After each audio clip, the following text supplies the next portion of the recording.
Nós vamos conversar neste momento com o Cláudio Desbecel, que é do Sindicato da Polícia Penal do Rio Grande do Sul. Muito bom dia.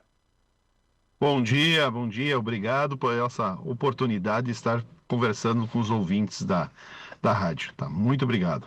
Bom, nós recebemos uma informação vinda da assessoria de imprensa do governo do estado do Rio Grande do Sul de que nós tivemos a formatura de 312 novos servidores penitenciários lá no Salão de Atos da Universidade Federal do Rio Grande do Sul ontem. Porém, as informações que nós obtivemos é de que esse número não representa a realidade do que realmente há necessidade na Polícia Penal do Rio Grande do Sul. Gostaria que você explicasse um pouco para a gente sobre essa situação. Sim, é insuficiente esse número. Chega a ser, não dá para dizer ser pífio, mas é um número muito baixo, expressivamente. Por quê? Há 10 anos atrás, nós tínhamos uma massa carcerária de em torno de 23, 24 mil apenados. Tá? Hoje nós temos aproximadamente 44 mil apenados. E o aumento de servidores durante esse período não foi proporcional à massa carcerária. Houve o quê? Houve algumas aberturas de novos estabelecimentos penais, tá? Porém, o efetivo que está adentrando, a grande maioria, sempre é encaminhado para esses novos estabelecimentos penais e não para a reposição de servidores que se aposentam ou acabam pedindo exoneração para ir para outro concurso ou trabalhar, inclusive, tá, no sistema privado. Então, o que nós temos falado? Nós hoje possuímos um déficit de mais de 50%, o déficit funcional de servidores. Imagina só, uma unidade prisional, vou dar um exemplo, uma modulada, tá? Deveria de ter 12 servidores por módulo, conforme quando foi construído o presídio, né? Hoje, trabalhamos com 4, às vezes 3 servidores por módulo. Isso demonstra, sim, um déficit funcional absurdo. Tá? E a massa carcerária naquele local aumentou, entendeu? O presídio, que era para 2 por cela, hoje não tem 4, 5 apenados, às vezes até 6 apenados, dependendo da modulada, por cela. Bom, essa situação que você nos traz agora, ela demonstra, né, uma situação complicada que vivem esses agentes penitenciários, né? Porque eles têm uma sobrecarga de trabalho muito maior. Então, é uma série de transtornos. É bom que o ouvinte entenda justamente isso, né? Essa falta de servidores gera, inclusive, esses problemas, muitas vezes, que a gente tem comentado aqui em outras ocasiões, relacionados à saúde desses próprios servidores. Sim, nós somos considerados, o nosso serviço, comparado ao estado, ou soldado combatente em estado de guerra. Esse é o abalo emocional e psicológico que nós sofremos no nosso serviço, pois a sociedade tem que entender que todos aqueles que são presos pela Brigada Militar, pela Polícia Civil, eles não desaparecem da sociedade, eles vão para dentro do sistema penal, os criminosos. E aí tu tem uma gama de presos por diversos crimes: furto, roubo, homicídio, latrocínio, né? Todos eles vão para dentro do sistema penal e eles não deixam de ser muitas vezes criminosos. Se nós falharmos ali, pode gerar mortes, pode gerar fugas, e quem paga com isso é a sociedade, tá? Pois nós temos uma obrigação real de buscar a ressocialização, a reintrodução do apenado de volta para a sociedade, pois depois de ele cumprir a pena, ele vai voltar para a sociedade. E nós temos que fornecer, digamos, condições reais para se cumprir a pena com dignidade, para que eles possam retornar para a sociedade melhor do que quando eles entraram para dentro do sistema penal. Porém, com esse déficit absurdo que nós temos de servidor hoje, nós limitamos as necessidades necessárias, mínimas, entendeu? Nós conseguimos fazer o mínimo do mínimo e muitas vezes falta efetivo para fazer o mínimo, pois muitas vezes nós temos guaritas e postos que acabam ficando em sufrágio, quer dizer, postos que deveria de ter alguém cuidando, trabalhando ali, são deixados vazios. E isso sim pode gerar problemas muito sérios. E o que a gente tem alegado que está se desenhando um prognóstico, né, futuro de ocorrer uma grande catástrofe dentro do sistema penal. Nós temos medo que volte a ocorrer como ocorreu há 30 anos atrás no presídio central, onde a guarda foi rendida pelos apenados, Melares, toda a sua facção foi parar dentro do Plaza São Rafael, gerando caos, né, para Porto Alegre ali, quando ocorreu essa fuga. E esse é o problema real que nós estamos com medo. Como servidores, estamos vindo comunicar à sociedade e pedir um socorro. Pois se voltar a ocorrer isso, além do servidor pagar, digamos, inclusive com a sua própria vida arriscando ali, a sociedade vai pagar esse preço muito caro. Bom, como é que está a questão da superlotação das penitenciárias aqui no estado do Rio Grande do Sul, que é um outro fator que os agentes também precisam estar enfrentando, né?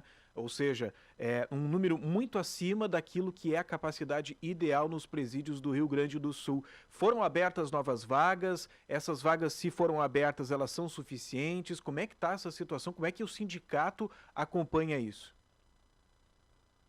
O governo tem feito algumas mudanças, algumas construções de novos presídios, porém ainda é muito insuficiente. Nós temos presídios aí da década de 50, de 40, com mais de 70 anos. Temos presídio onde é que as portas são de madeira com arco de ferro ainda, tá funcionando, para vocês entenderem a situação nossa. E nós temos presídio onde é que tu tem dois plantonistas trabalhando dentro do presídio, cuidando de 100, 200 apenados. Então nós estamos falando de fatos reais, entendeu? E a nossa preocupação é que isso possa gerar sim uma insegurança para a sociedade.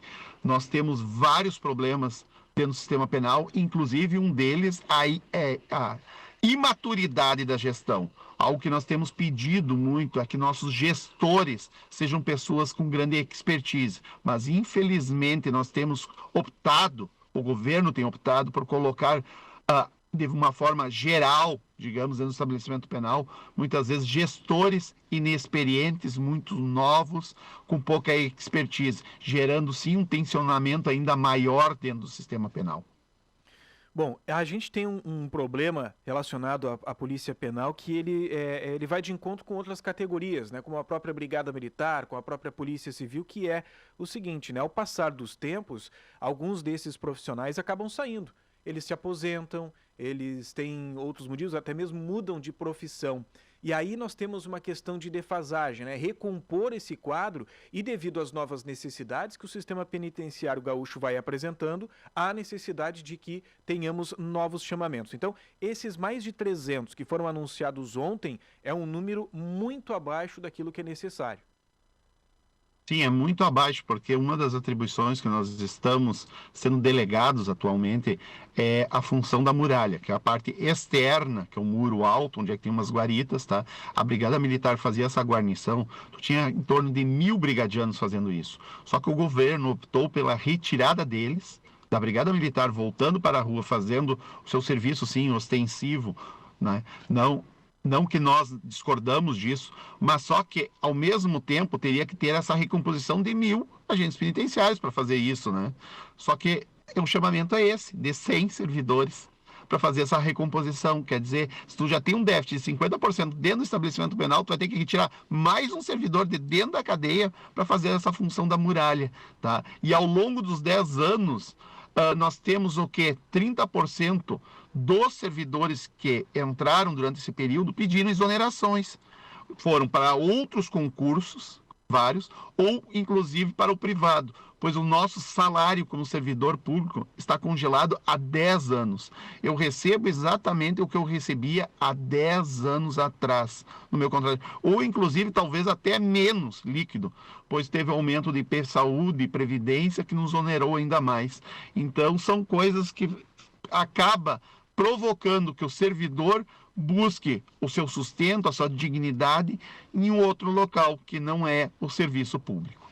Bom, existe algum tipo de iniciativa, algum tipo de ação que o sindicato pretende realizar junto com a categoria para chamar a atenção do governo do estado sobre essa situação? Nós estamos viajando pelo estado, conversando com os colegas no estabelecimento penal. Eu estou, inclusive, agora dentro do carro, parei aqui num posto para dar essa entrevista para vocês, que eu achei muito importante, né? Eu estou me deslocando para Osório, para a modulada de Osório, para conversar com os colegas, tá? Começar a organizar toda essa situação, pois os servidores estão numa situação que não tem mais o que fazer. Nós temos que se mobilizar e, inclusive, fazer futuramente manifestações ou talvez até um quadro de greve, se a categoria optar por isto, pois não é plausível 10 anos sem recomposição salarial, né? 10 anos recebendo a mesma coisa, quanto custava um quilo de arroz há 10 anos atrás, quanto custa hoje, quanto custava um aluguel há 10 anos atrás e quanto custa hoje. O salário do servidor do sistema penal é o mesmo. Então, nós precisamos de dignidade, condições de poder pagar as nossas contas e dar o sustento para a nossa família. Tá? E aí, atrelado com o déficit funcional, que nos sobrecarrega, que nos dá um estresse demasiado. Nós temos um aumento aí de 400, 500% de afastamento psicológico nos últimos 2, 3 anos. Nós temos colega, infelizmente, chegando ao como se diz, ao topo do desgaste. Nós tivemos no último ano 4 suicídios de servidores do sistema penal, tá? Todos eles muito abalados. Nós tivemos várias tentativas de suicídio, familiares também adoecidos próximos, também nessa situação. Então, nós estamos como servidores, como representantes, como sindicato, pedindo socorro para a sociedade, que todos políticos olhem com atenção a segurança pública, pois se nós falharmos, quem vai receber o impacto diretamente vai ser a sociedade. Bom, agora há pouco você falou sobre a possibilidade de greve da categoria. E aqui eu tenho a participação de uma ouvinte, ela pediu para a gente não identificar ela, mas ela é familiar de um apenado aqui do presídio estadual de Camaquã. E eu pude perceber pelas palavras que ela nos manda aqui uma preocupação nesse sentido. Porque a gente sabe a importância que tem essa categoria e qualquer tipo de paralisação de atividades causa um grande transtorno, principalmente naquele quesito das visitas, né? As visitas, eu acredito que seja o primeiro procedimento que acaba deixando de ocorrer nesses estabelecimentos, caso realmente tenhamos a deflagração de uma greve. Sim, é um dos procedimentos, mas hoje, se for feito essa opção por paralisação, é sim para garantir, inclusive, a segurança das visitas e a funcionabilidade do estabelecimento penal, pois hoje está chegando dentro de um limiar que daqui a pouco não vai se ter visitas, por tu não ter servidores para poder revistar e dar as condições dignas de ter a visita. Nós temos várias cadeias aí com problemas internos, pois os servidores não conseguem fazer o acompanhamento correto, dar os atendimentos psicológicos, social, fazer a movimentação, o trabalho interno dentro do estabelecimento penal. O servidor hoje não está dando conta em função do déficit funcional. Isso é uma grande preocupação. Aqui tem um ouvinte perguntando também de que forma acontece a atenção psicológica dos agentes penais do Rio Grande do Sul. Eu acredito que a pergunta do ouvinte esteja relacionada se está ocorrendo algum tipo de atenção especial nesse quesito de saúde psicológica dos profissionais da Polícia Penal. Nós temos um sistema de saúde interno ali, um grupo que é o SAS, oferecido pela instituição, porém ainda é insuficiente. Tá? É muita demanda, poucos servidores, e uma reivindicação que a categoria tem feito é que ele também seja realizado não por pessoas do quadro, servidores concursados, colegas.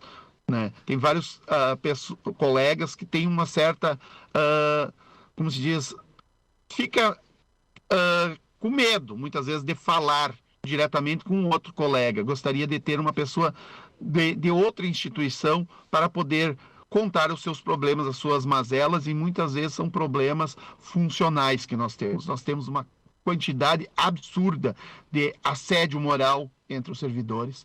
Nós temos problemas muito sérios institucionais. Por isso a gente tem, como sindicato, colocado abertamente que nós temos muito problema com a atual gestão da SUSEP. O assédio moral realizado aos colegas é muito grande. O sindicato tem buscado diálogo com o governo do estado sobre esse assunto, tentar demonstrar através de um diálogo com o governo do estado sobre o que está acontecendo, ou vocês não são recebidos? Nós temos tentado, inclusive, nós apresentamos para o secretário há poucos dias, tá, 2 denúncias gravíssimas tá? Sobre questões de assédio moral contra o sindicato, inclusive. São duas questões gravíssimas que nós entregamos e pedimos que o secretário interceda dentro da gestão do governo e resolva. Mas, infelizmente, não temos ainda nenhum retorno positivo em relação a isto, tá? Nós temos hoje certas questões que nós temos debatido e colocado, que é uma corregedoria, tá, chefiada por um corregedor em estágio probatório. Nós temos questões muito atinentes dentro de uma corregedoria que a gente, como colegas, não conseguimos resolver. As denúncias não são levadas adiante, não é feito o atendimento correto, tá? E isso tem nos preocupado muito como sindicato. E, infelizmente, o governo não tem dado a resposta para as questões apresentadas.